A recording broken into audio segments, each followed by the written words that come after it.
When the sun rises over Daytona Beach, it signals more than a new day or a new season. It's a new beginning.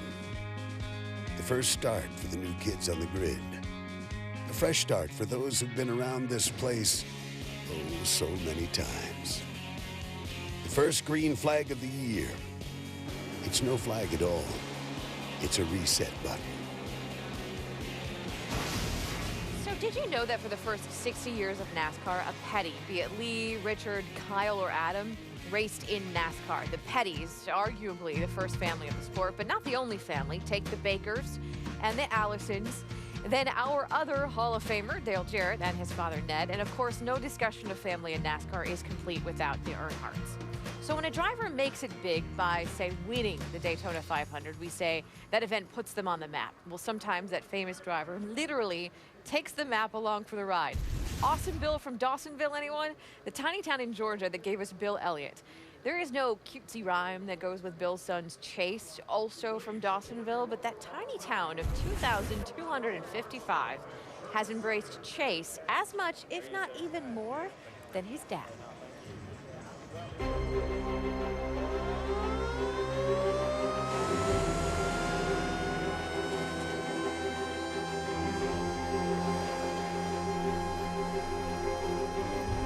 When the siren went off in Dawsonville, you knew Bill won. Bill Elliott wins the 1985 Daytona 500. When Bill Elliott won his first Winston Cup race in '83, I seen a siren in the pool room, and I hooked it up, put it outside, and sounded where the people in town knowed something had happened. And that same siren is sounded for all his 44 Winston Cup wins. The pride of Georgia, Bill Elliott. You know, Bill put Dawsonville on the map. I would have never known where Dawsonville was. Racing and Dawsonville have always come hand in hand, and what my dad and his brothers have done, and my granddad, just kind of the whole racing heritage. We have 5 winners from Dawsonville to win the Daytona. Bernard Long, Roy Hall, Lloyd C., Gober Sosby, and Bill Elliott. How many other towns can proclaim that they have 5 Daytona winners? We were just a blip on the map, and then all of a sudden, $1 Million Bill and Awesome Bill from Dawsonville in the mid-'80s. It really changed the whole town. Dawsonville had our superstar. And we couldn't be more happy to present Awesome Bill from Dawsonville, Georgia, $1 million. You know, if you took the odds of, Bill Elliott coming out of Dawsonville, Georgia, is going to start their own team, and they're going to win cup races and a championship, they were going to ask you what you were smoking. Bill's last win, we were at the Dawsonville pool room. Gordon come in, and he turned the siren on, and it kind of brought you back to the glory days of Bill.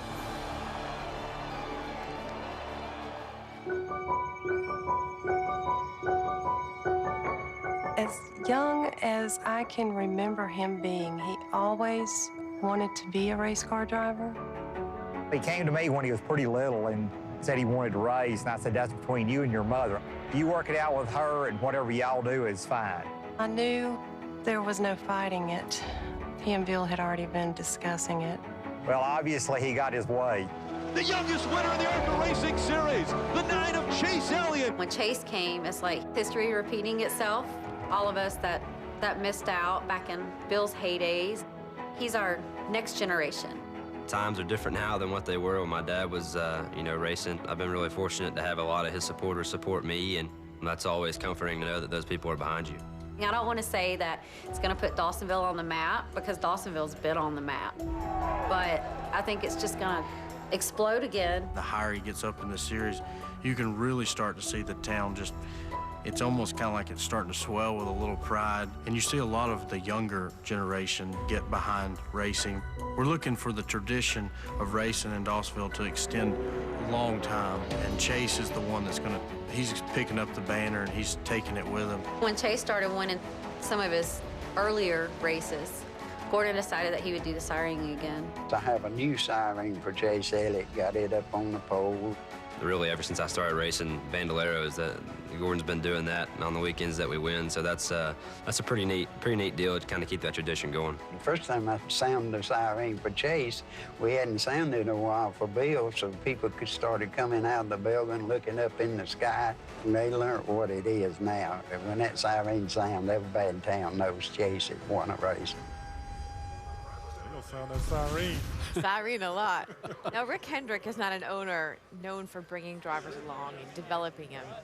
Yet he has stuck, Rusty, with Chase Elliott. He really has. I mean, he signed up Chase a long time ago to be a driver for him down the road. And he really saw a lot of good traits in him. He knew that he was a great short tracker. He knew he spoke real well. He knew that he really liked to work on the car and understand it. And above all, he came, Bill Elliott, his tutor, his father, really helped him a lot. So Rick saw a lot of good things in it. But what I tell you, one thing I saw, Nicole, was last year at Mosport, when he won that big truck race on the road course up in Canada. Yeah. Man, he drove aggressive, Brad.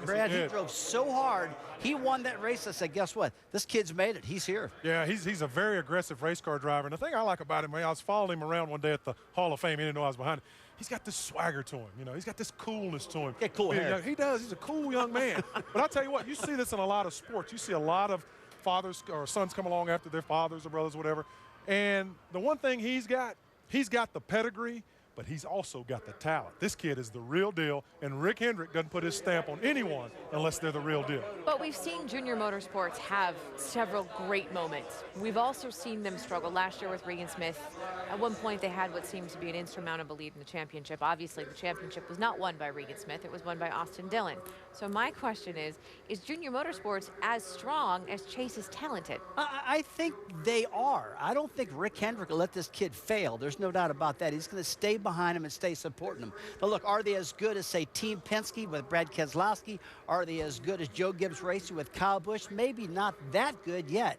But, boy, they're right there, and they are good enough to win a championship with the kid, because you got to remember, those Cup guys aren't allowed to go for the championship title. Yeah. So I think he could do it. You're absolutely right. And the thing about it is, with this race team last year with Regan Smith, they started out so strong. They went down a path engineering-wise, and it got them way behind. So they struggled at the end of the year.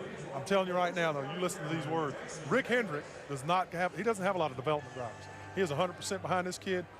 That Junior Motorsports team is a Rick Hendrick team.